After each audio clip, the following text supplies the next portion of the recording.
Yes my dear brothers, my dear sisters, దేవుడు నీ జీవితంలో ఎన్నో కార్యాలు, ఘనమైన కార్యాలు గడిచిన దినాల క్రితం ఆయన చేశారు. వాటిని తలపోసుకొని ధ్యానించు,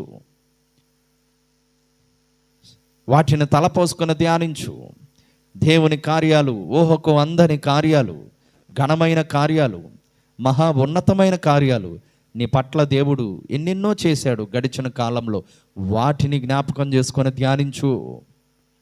ప్రభు సన్నిధిలోనికి వచ్చి, ప్రభువా నా జీవితంలో ఎన్నో కార్యాలు చేశావు, ఇదిగో ఇప్పుడు కూడా నేను గడ్డు పరిస్థితుల్లో ఉన్నాను, ఇప్పుడు కూడా నేను దీనస్థితిలో ఉన్నాను, అయినా నేను భయపడను, ఎందుకంటే నీ క్రియలు నేను ధ్యానిస్తూ ఉన్నా.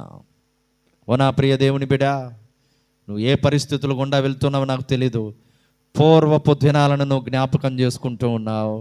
అయితే నువ్వు చేయాల్సిన పని ధ్యానించు. ప్రభు సన్నిధిలోకి వచ్చి దైవ క్రియలు, దైవ కార్యాలు, దేవుడి నీ జీవితంలో చేసిన ఘనమైన కార్యాలని తలపోసుకొని ధ్యానించు. మూడవదిగా, నేను నీ చేతుల పని యోచిస్తూ ఉన్నా. నిజమే,